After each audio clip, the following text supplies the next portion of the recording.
Selamat datang dalam Growing Together. Mari sebagai murid yang memuridkan, kita bersama-sama belajar bertumbuh dalam kebenaran firman Tuhan. Let's grow together.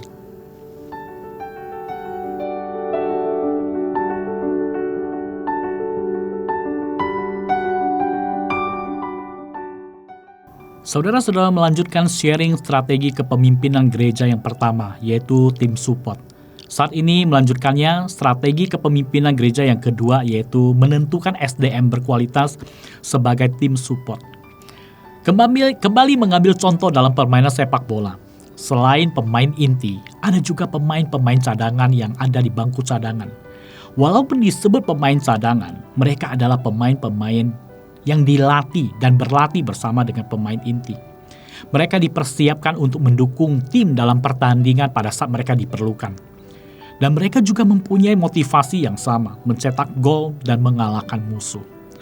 Saudara-saudara, ilustrasi sepak bola sekali lagi bisa menjadi gambaran bagi strategi kepemimpinan gereja. Seperti pemain cadangan, tim support seharusnya berisi orang-orang yang bisa diandalkan untuk menghadapi tantangan dalam pelayanan gereja. Bisa dikatakan bahwa keefektifan tim support akan sangat ditentukan oleh kualitas orang-orang yang terlibat di dalamnya. Mereka adalah orang-orang yang memahami dan memprioritaskan kepentingan dan tujuan bersama. Mereka bukan orang-orang yang asal-asalan dicatut, diambil untuk mendukung pelayanan. Yang mereka juga belum diketahui kredibilitas dan kapabilitas mereka. Tetapi saudara-saudara, singkatnya, tim support harus adalah orang-orang pilihan untuk melayani, untuk mendukung pelayanan gereja. Saudara-saudara, hal ini yang dilakukan para rasul saat membentuk tim support.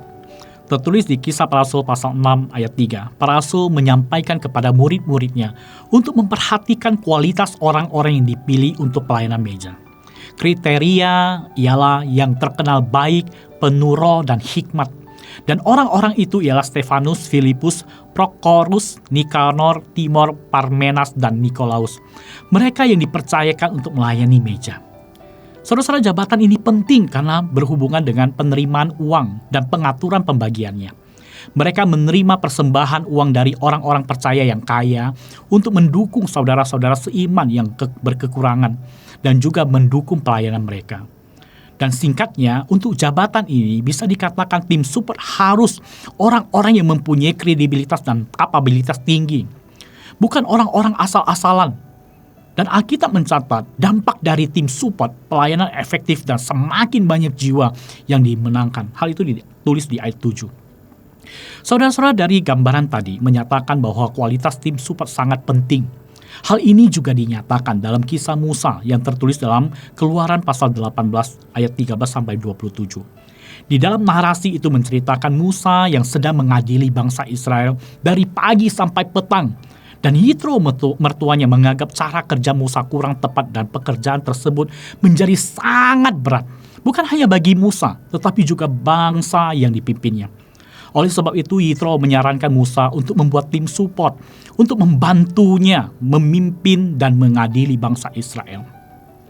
Orang-orang yang dipilih menjadi tim support bukan orang sembarangan, tetapi orang pilihan. Di Keluaran pasal 18 ayat 21 mencatat, mereka adalah orang-orang yang cakap dan takut akan Allah, orang-orang yang dapat dipercaya dan yang benci kepada pengajaran suap.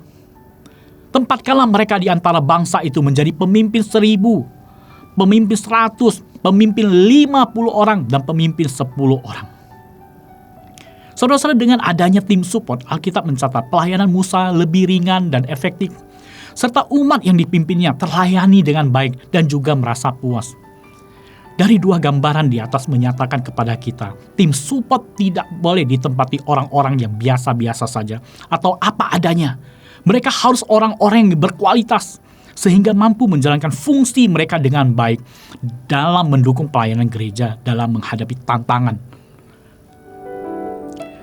Saudara-saudara, dari pemaparan tadi menyatakan kepada kita, tim support yang berkualitas sangat mempengaruhi pelayanan seorang pemimpin. Oleh sebab itu, seorang pemimpin harus berupaya untuk memfasilitasi dan membentuk jemaat menjadi tim support dalam pelayanan gereja. Jika jemaat tidak difasilitasi, maka tidak ada tim support yang kuat untuk mendukung pelayanan. Kondisi ini yang membuat banyak pemimpin-pemimpin gereja menjadi lelah dalam pelayanannya. Sebab mereka menghadapi banyak tantangan dan bekerja dan melayani seakan seorang diri. Kondisi ini berpotensi membuat mereka putus asa. Saudara-saudara, oleh sebab itu mereka butuh tim support yang berkualitas untuk mendukung pelayanan mereka.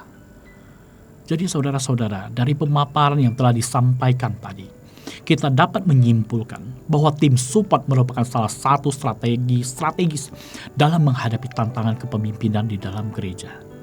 Dengan mempunyai tim support yang berkualitas, niscaya seorang pemimpin gereja akan mampu memimpin dan membawa gereja semakin progresif secara kuantitas dan kualitas.